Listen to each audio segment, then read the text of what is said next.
Welcome to the Fractured Families podcast. I'm Charity, your dedicated parental alienation coach, here to guide and support families as they navigate the challenges of high conflict divorces and custody battles. On this podcast, we'll share insights, practical strategies, and hope for those on the journey toward healing and justice. Whether you're personally experiencing these challenges or just want to learn more about the complexities of parental alienation and custody disputes, you're in the right place. You are not alone. This is the Fractured Families podcast, where every voice matters and every story is heard. And if you find my conversation helpful, don't forget to like, subscribe, and share. Your support helps us reach more families who need it. Hi, thanks for joining the Fractured Families podcast. I'm Charity, your host. I have with me today Peter Young, who's going to share with us his story of alienation and cult-like behavior, and talk a little bit about his offerings and how he overcame some of the success of alienation with his children. Peter, thanks for joining the Fractured Families podcast. Why don't you get us started? Sure, Charity. Thanks for having me on. I appreciate the opportunity to share my story. My story really goes back to, I was living in Pocatello, Idaho, mid-90s. I was mid to late 20s, and I met my future wife. Before I met her, I was working out of the gym, describing this woman. She's beautiful, tall, 6'1", blonde hair, athletic. And I didn't know her name, hadn't met her. My buddy said, "Oh, that's so-and-so," and I call her Paige in my book. But be careful, she's got this really weird family guru.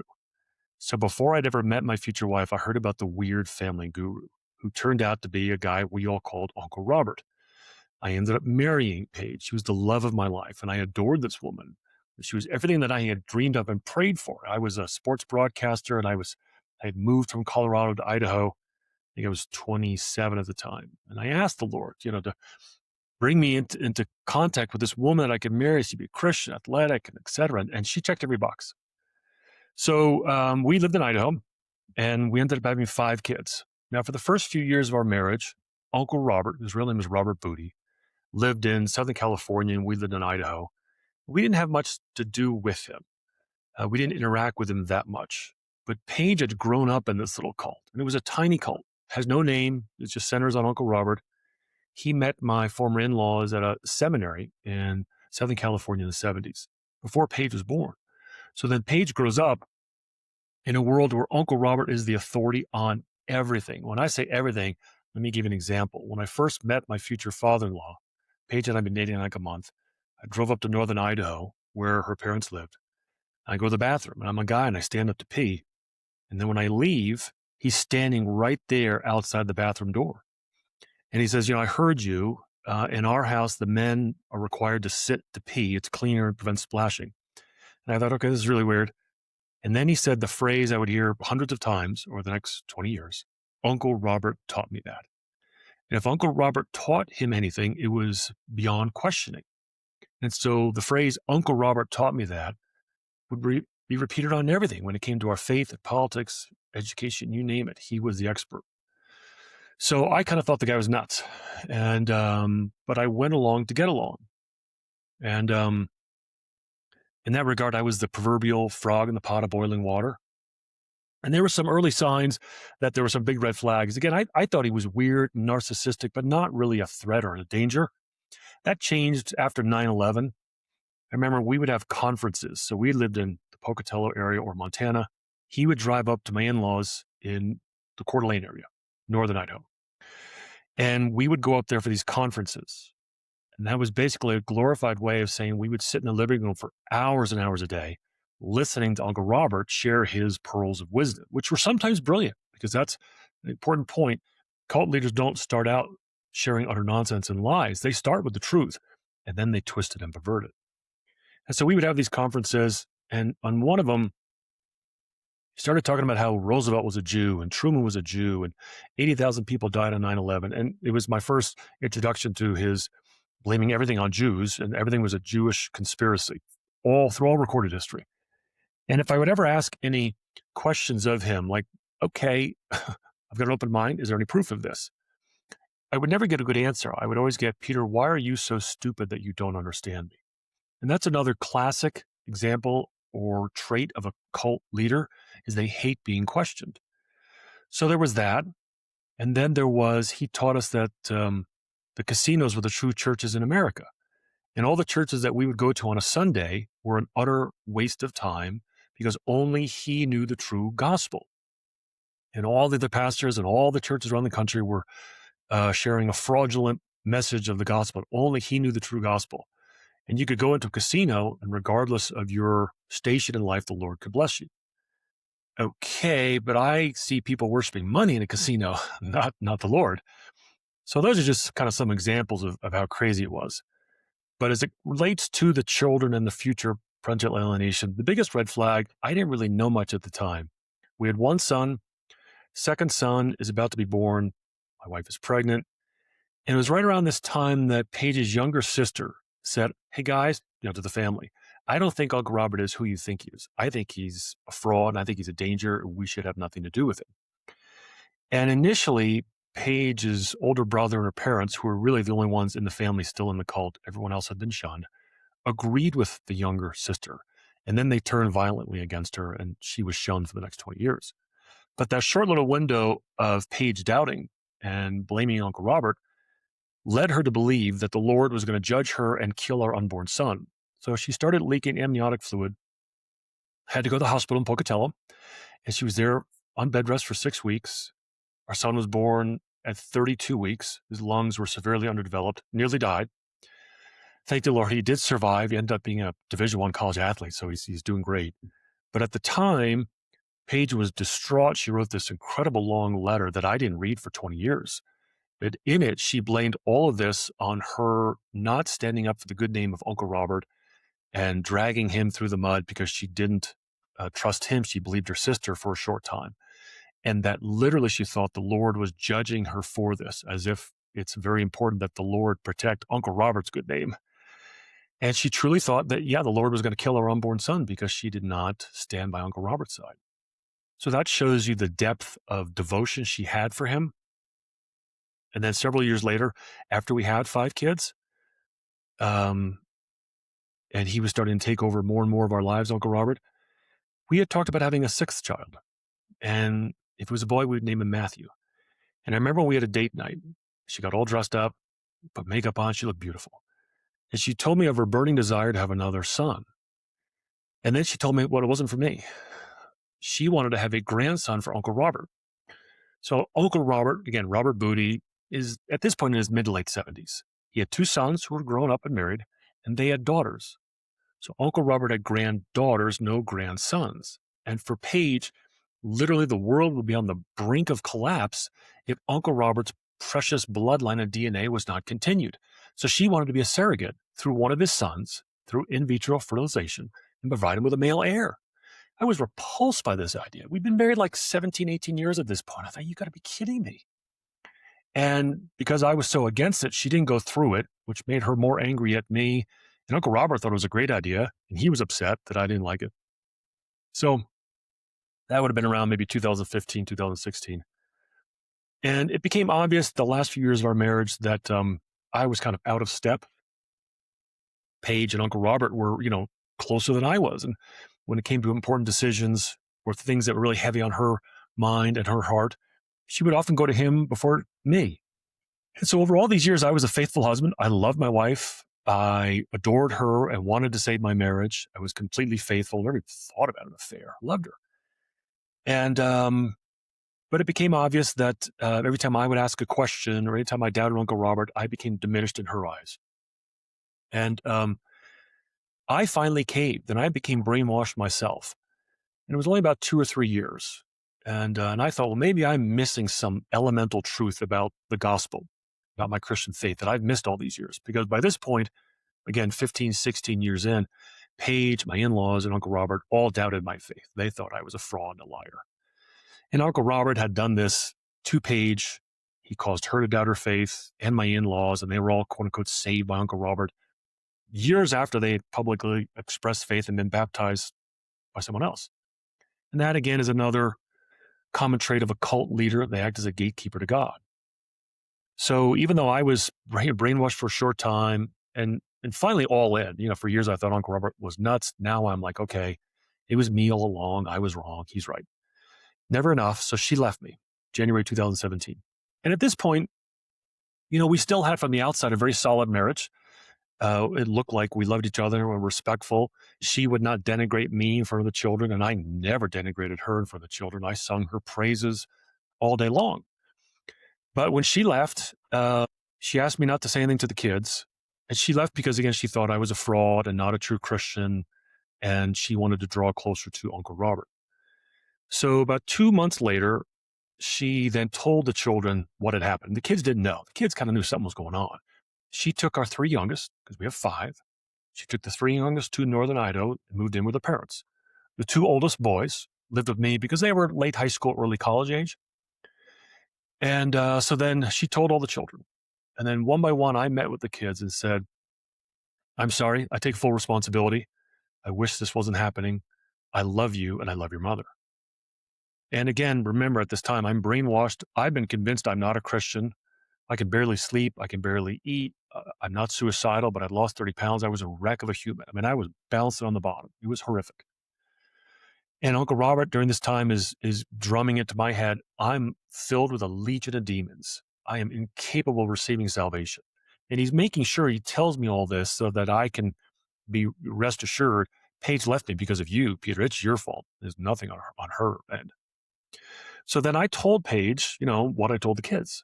And she said, why did you tell the kids that you love me? And I said, because I do. And she says, no, you only thought you loved me. Well, that's a big difference. And now I was in big trouble because if the kids are thinking, hey, wait a minute, daddy loves mommy, so then why did mommy leave daddy? And Paige was never going to take responsibility for the failure of our marriage. It had to fall on me. So that's when the severe parental alienation started, about, again, 2 months after she left me. She came back for a visit. I was still living in Montana. She drove down from Idaho, brought all the kids in the room. Children, I need to talk with Peter. Not your dad, your father, Peter. And then she read an indictment of me. And later on, when I had to get lawyers to protect me, my lawyer was like, wait a minute, you had an indictment? She thought it was a literal criminal indictment. And it was merely just the grandiose language that Paige and Uncle Robert would use. And so she read this indictment of me, calling me a demonic fraud and a liar in front of all 5 kids.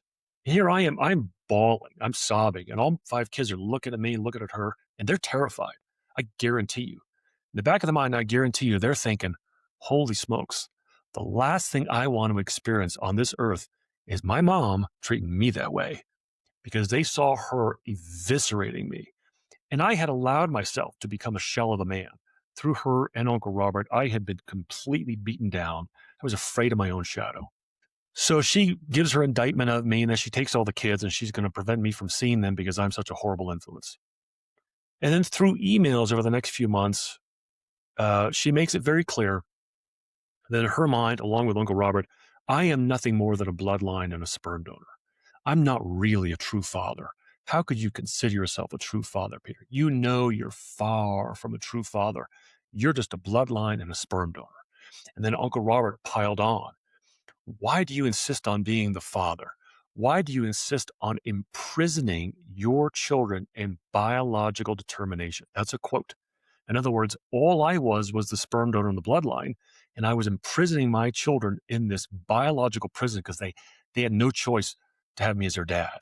And I should let them pick me as their dad, which of course they never would at this point because all they're hearing is that I'm a devil and a Satan and a sorcerer. And when you go back to 2 years prior, Uncle Robert's DNA and bloodline was so precious that Paige wanted to be a surrogate to continue it, to save the world. And now a bloodline and sperm donor was being used as a pejorative to denigrate me in front of my children. So this is a few months after she left. I hadn't told anybody. I was a wreck. I couldn't sleep, couldn't eat, lost 30 pounds.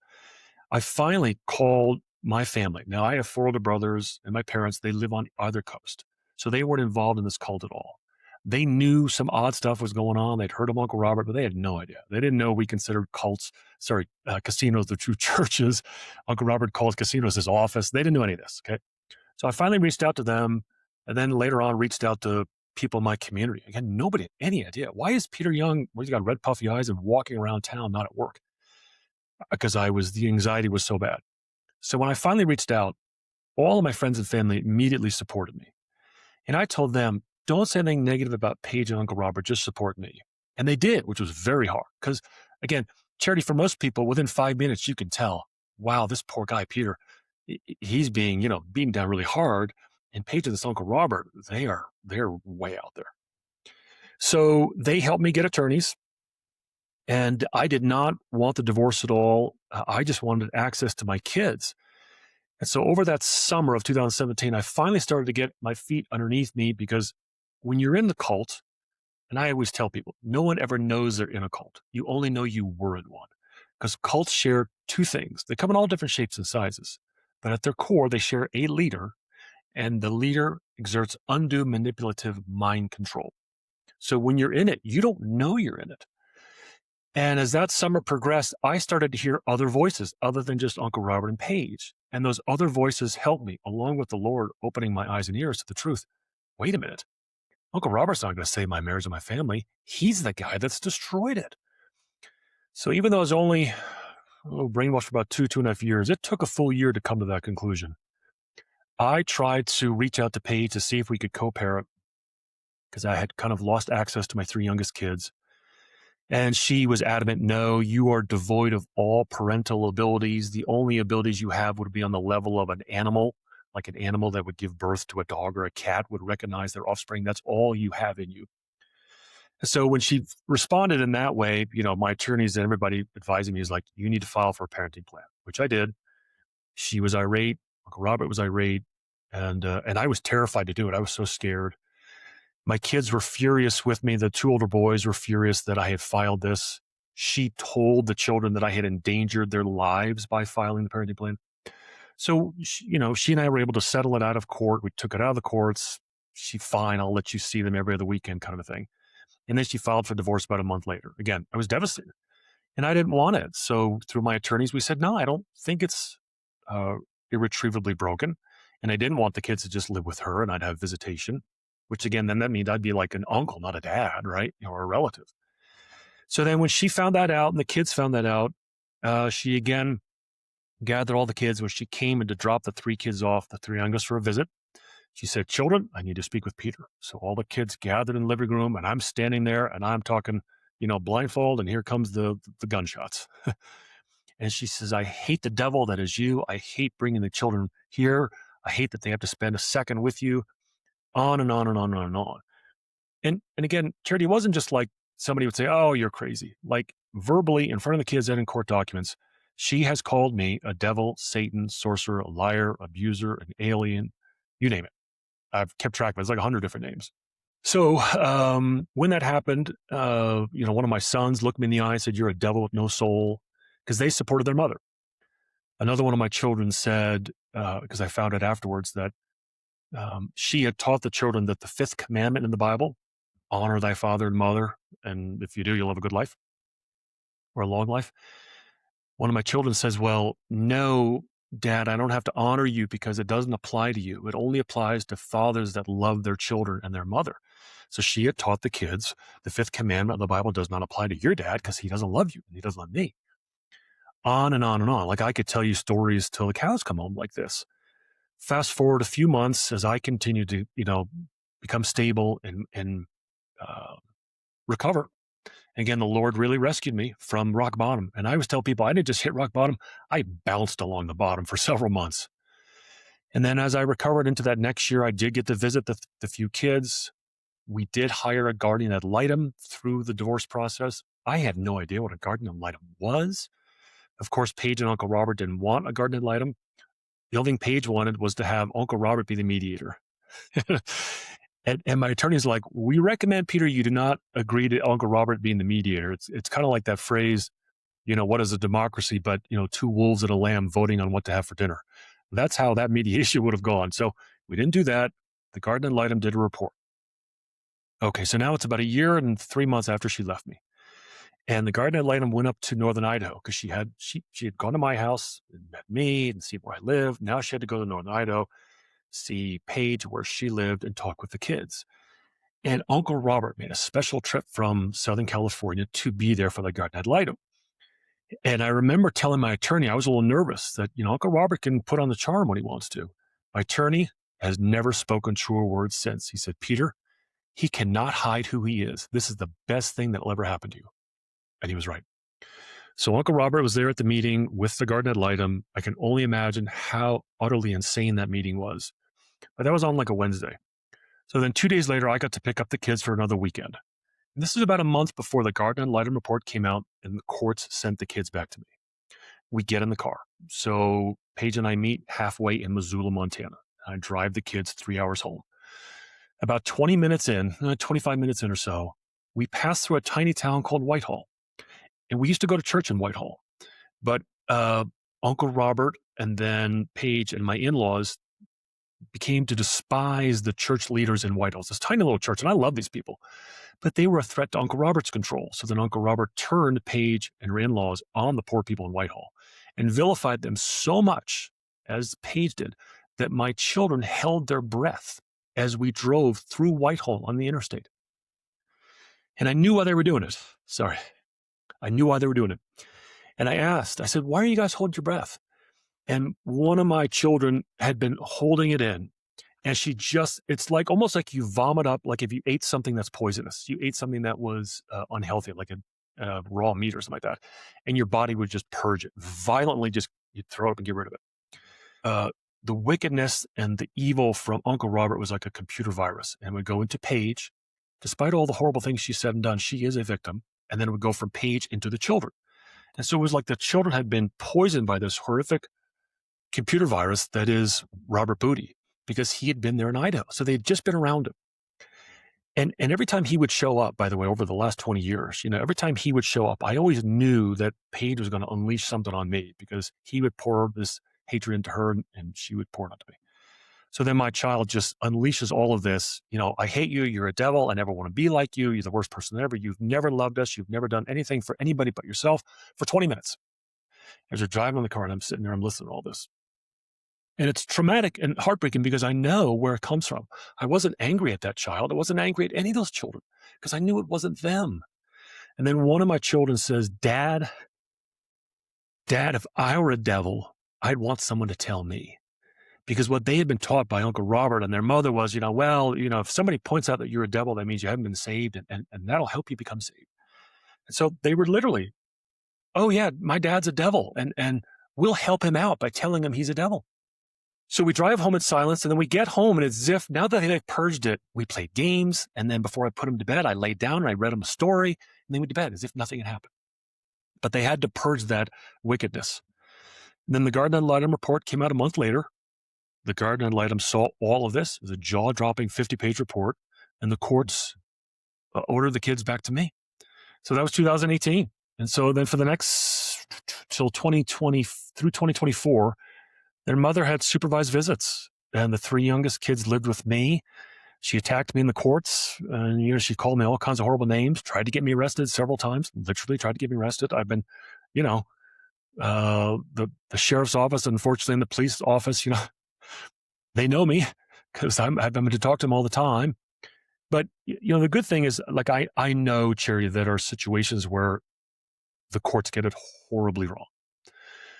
In my situation, I think they got it right. And I never wanted the courts involved in my family. I'm a Christian libertarian. I don't like government intervention, really. But boy, in this case, they got it right. And so the judge, the standing master, the garden ad litem, we had a parenting evaluator, they all saw it. In fact, my attorney, who's been an attorney for over 30 years, plus the guardian ad litem, who's been doing that for decades, and our family counselor that helped try and reunify the three youngest children with me, all said that my case was the worst case of parental alienation they had ever seen. That's a combined 60 years of experience. So I don't take pride in that. It's just, it is what it is. That's what happened. And then when the kids came back to live with me, the kids are resilient and they love their mom, as they should. But they learned to love me again. So the youngest child, it took about a month, finally said, Dad, I love you. And I would tell him every night, I love you. Good night. I love you.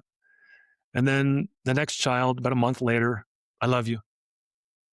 Peter, I know how hard this is. How old were the children when this all started in 2017? So the youngest would have been 6. Well, almost 6. Her mother left when she was still 5. And then 10 or 9, and then 12. So they're still pretty young. Yeah. Very easily manipulated by the love of a parent and right? dependent on the words of that parent. Thanks And for the and they wanna context. Go believe your ahead. parents, right? Like, they Mhm. they they wanna believe both of you. They wanna believe both mom and dad, and so even if even if the dad or the mom is not a really good person, for the child, it's still their parent, it's still their mom and dad, and so for me, it's hard. I have to try very hard to not say bad things about her to my kids. I don't wanna do the same thing she's done to me, even though the things she has done has just been off the charts horrible, and it's been abusive to the kids. So, fast forward many years later, and it's kind of a mixed bag. Several of my children, well, two of them, I have a very good relationship with. They still live with me. The oldest two, it's a work in progress. I have some communication with them.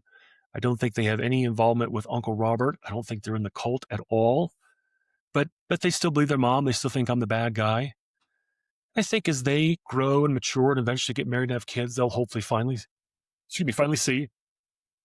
Um, And then with the middle child, it's really the most difficult one. It's hard to talk about, but she has been brainwashed again. She's back living with her mother, and she had lived with me for 5 years, and we got along great. And but now she refers to me as her biological sperm donor. So, did Paige ever remarry?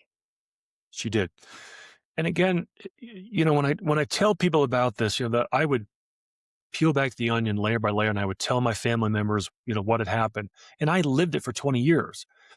And cults control their members through isolation, paranoia, and secrecy, right? That's how we protected Uncle Robert. We weren't out on street corners trying to evangelize. We had to protect him because only he knew the truth. Only he knew the true dangers in the world. So his life was in danger. So we protected him. So I didn't share a lot of this. So as I would share story after story about the surrogacy or casinos of the true churches in America, I couldn't remember who I told and who I hadn't told. And so some family members would be like, "What? What is going on?" So there's always been this underlying thread of secrecy and paranoia.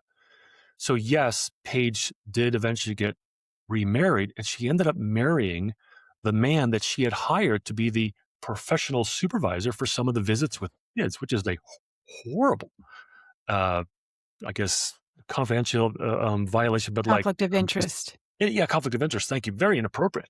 We had no idea.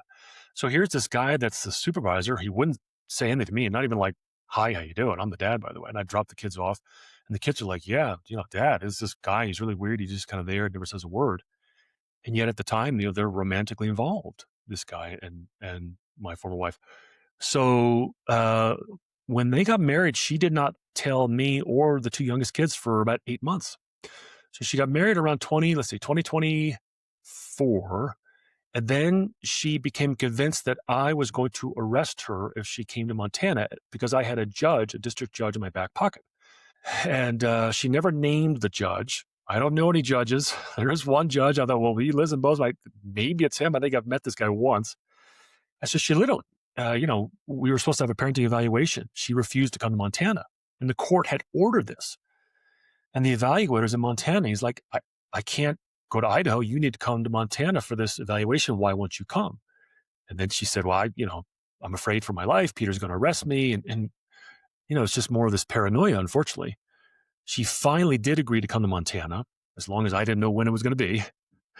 And then she showed up with her new husband. And then that's how we found out.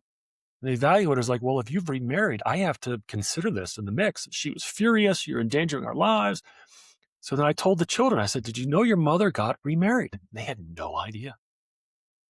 So, let's talk a little bit about the transition from your care and your parenting time, and then when they would have visits with her. What was that transition like for them? Did you notice a difference in their behavior after they spent time with her? I did, and I still do a little bit. Um, Again, I tried, very hard to not speak ill of her, which is easier said than done. So if I remember, like for the first, let's say, few months, they would visit her. And remember, when she had visitation for the first, let's say, 3 years, we were still married, going through the divorce process. I did not want our marriage to end. I still loved the woman. I was desperately trying to do what I could to save the marriage. And everybody was like, this marriage needs to end right away. Everybody except me could see how how much she hated me with a passion. And I thought, somehow the Lord could work a miracle. And what an incredible testimony this would be. What a story, right? So then when they would go visit with her, I'd pick them up and I would say, how's your mom? And they wouldn't say much at first. And then they finally said, Dad, stop asking. Why don't you ask her? And of course, if I had called, she would not have answered the phone. So they told me to stop asking. And then we would have dinner every night as a family, the four of us. And I would sit down and I'd pray, Dear Lord, thank you for this day. Thank you for this food. Da, da, da, da. And then I would say, please be with Paige, something like that. And again, they said, why do you pray for her? Well, I still love her, Mom. I'm hoping she gets better. And they asked me to stop. So they asked me to stop asking about her. They asked me to stop praying for her. So then I kind of just didn't bring it up much. And it was so odd to do that. Like, I'm still married to her. She's your mother. And yet they didn't really want me to talk about her at all. So I didn't. Um, they were not really angry with me when they would come back to my care after being with her for 3 or 4 hours. Sometimes they were. Sometimes I could tell. Sometimes there was like a halo effect, but in reverse, a little bit angry, a little bit down, instead of a halo, more like a little black cloud over them. That eventually went away. And then over the years, it also, the inevitable happens when they're not spending much time with her. They would get a little frustrated with her because she didn't know them as well and she wouldn't listen very well. So there'd be some frustration and I would talk them through that. But, I would always encourage them to go to the visitation, and she is your mom. And they always wanted to go. But over the years, it would get a little strained at times. And I'm sure it was very awkward. And I don't think anybody thought the supervised visits would last this long. But the reason they did was instead of when the Guardian and Litem report came out in 2018, I just try to think, well, if she was on the other foot, I'd say, okay, I don't agree with this, but I love my kids so much. What do you want me to say? I'll say it. I'll do it. I don't care. I'd like to see my kids. The other way to approach that would be, I'm going to dig in and fight to the death because this is wrong. And I will, how dare you cast aspersions on Uncle Robert? It's not a cult. You're wrong. And I'm going to fight it. And that's what she did. So she's been fighting it in the courts ever since. And that has, affected her ability to be with the kids because, again, we had a standing master who's basically an assistant judge. And the judge eventually took over the case because Paige accused the standing master and the Guardian ad litem of financially profiting from reunification camps that help deal with parental alienation, and those are promoting pedophilia. She literally, in court documents, accused the standing master of profiting through pedophilia, through reunification camps. So the judge finally said, enough, I'm taking over. And that's been going on for 6-7 years. So that's why the visit stayed supervised until this last year.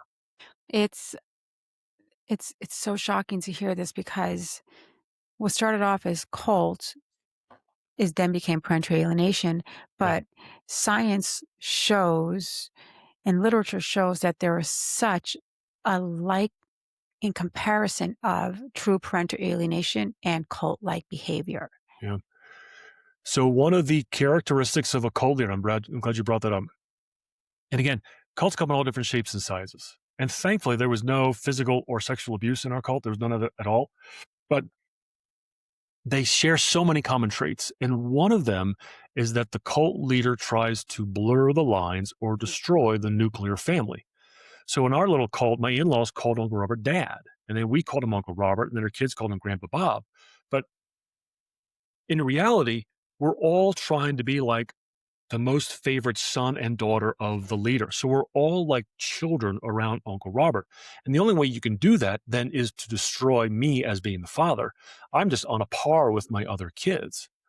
And so that kind of goes hand in glove when you're trying to destroy the authority of the father and the mother. And that way everybody looks up to the cult leader. And the isolation, right? It's just that separating them from people who are going to potentially plant the seed of doubt and create friction and make them question. And you see that in parental alienation. The goal is first thing they do is separate them from the loving parent and the extended family and even siblings in some cases because they align with the rejected or targeted parent. Right. I remember when, 2017, 2018, the really bad time when all this was happening, Again, I've got four brothers, they're married, and my parents, and they've always been loving and supportive of me and Paige when she was around and the kids. Are we perfect? No, of course not. The young family has its blemishes like everybody, but they love the Lord. They do their best and they love my kids.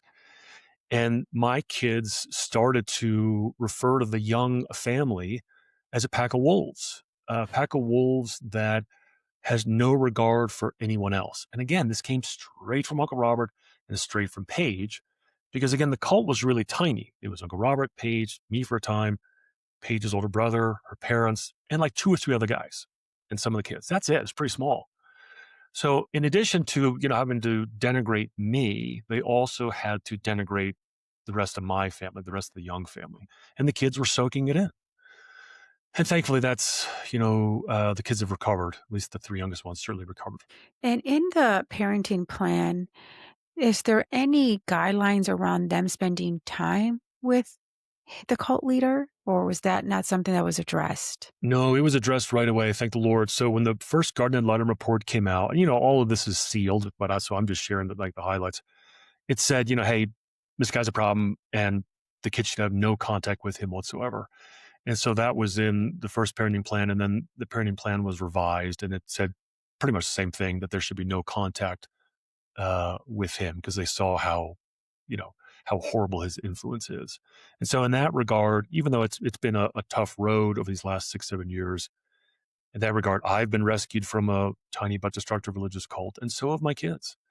And so all of the heartache, all the difficulty, because trust me, I've got 6 figures of legal debt that I owe. I've spent so much time, the stress of it all. It's still been worth all of it to protect my kids and rescue my kids from his influence, because Robert Booty, when you look at Paige's family, the Clausens, when you look at that family, it really affected Paige's grandparents, because they were shunned because they didn't believe Uncle Robert.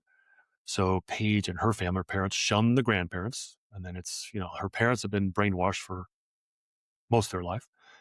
Paige and one of her siblings have been brainwashed. And then our kids were. So that's 4 generations of this horrible affliction that thankfully I've been able to cut off and stop. So it sounds like psychologically, emotionally, mentally, you've, even at one point physically, have endured a lot. Mm. How are you recovering? How are you dealing with it? What do you do for you? Yeah, great question. Well, um, the Lord rescued me. That's literally what I tell people. There is in Luke chapter 8, there's a story about a man that was possessed by a legion of demons. And listen, I'm not perfect. I'm a saved sinner. I don't believe that Uncle Robert, when he said I had a legion of demons in me, but I identify with his character. He had a legion of demons. Christ comes and heals him, because, in the Bible, Christ is healing a lot of people. He heals this man. So now he's in his right mind. And he begs Jesus. He literally uses that phrase. He begs Jesus to go with him. And Jesus says, no, I got something more important for you. I want you to go home and tell everyone what the Lord has done for you. And that's what I do. I was brainwashed. My life got turned upside down. I lost my marriage. My kids thought I was the devil. I doubted my faith. And now the Lord has made me so much stronger, because I don't look to a wife I'm afraid of for validation. I don't look to a family guru I'm afraid of for validation. I can go straight to the Lord and cry out, Abba, Father, Daddy, what do I do here? Could you give me wisdom, please? And then when I wrote my book, so right around COVID, when my kids are at home watching videos all day, I just started writing my story. And because of all of this that happened, and finally realizing, wait a minute, it wasn't really me. Now, yes, I did not protect my wife and kids from Uncle Robert's evil influence, but everything else, I really feel like it stemmed from him. And so I couldn't move my fingers fast enough on the keyboard to type my memoir. It's called Stop the Tall Man, Save the Tiger. Came out in 2023. I wrote it around COVID time, but sat on it for a while. I wanted to make sure it was appropriate to publish. But that was incredibly therapeutic and cathartic to be able to tell my story. So even when I do this, it is helpful for me to share my story, not to, hey, look at me, my trauma is better than your trauma. More along the lines of, I've already gone through the pain and suffering. Let's use this as a cautionary tale to warn others and to help others. And yeah, so it's helpful to share all this. And I've learned a lot through the process. And the kids, overall, the relationships, A little unbalanced with some of them, sounds like severed with one, but overall, reunification helped bring you back together, and they seem well-rounded. Do Yep. you foresee any challenges with separation with the 2 younger ones as you've had all this time with them, and what are your thoughts on that? Yeah, I don't know. I'll tell you what I struggle with. In the Bible, it says there is no fear in love. And, but I'll be honest, it's a concern of mine because, every parent kind of gets this, when the child turns 18 and they graduate high school and they go off on their own. And, even if you have the best relationship in the world, it's still hard to like hug the kid and let them go. And that's why we raise kids, is to be independent of us. So it's hard. But for me, when it comes to high school graduation, it's been very difficult. With my second oldest, it was during all of this time where the three youngest were in Northern Idaho. He didn't want me there at the graduation. Dear Mr. Young, my mother will be my family representative. I don't want you there. And then with the third child, I hugged her. We played cards that night after dinner like we always did. And then the next morning, she's gone the day after graduation. So the fourth child has graduated high school. He's still here in Montana and doing well. And then the youngest child is still in high school. And I guess I've kind of come to the conclusion, Charity, that there's only so much I can do. I can't change anyone's mind. I can't make anyone love me. I couldn't make my wife love me. I can't make anybody respect me. I just have to trust the Lord through this process. And I pray every day. And I'll tell you what I pray. I say, Lord, help me to be the dad my kids need me to be. And I say that because at times I don't know what they need me to be. But Lord, help me be the dad they need me to be. And I believe he does. And so I always tell people that parenting is a marathon, not a sprint. And so you have to play the long game. And I just hope that one day I do have a healthy relationship with all of my kids, and knowing that they've been through a lot as well. I mean, yeah, I've had a hard time with all this. So have they. Like, I had a Mhm. really good upbringing. And my parents are still together. They've been married almost 70 years. It wasn't perfect, but it was good. I had a mom and dad at home. And a lot of my kids didn't get that. Yeah, your story is so powerful, and with with the cult-like influence, it's shocking the outcome because there are cases, and being in this space for as long as I've been, where the outcomes are not as positive, and what a blessing. Right.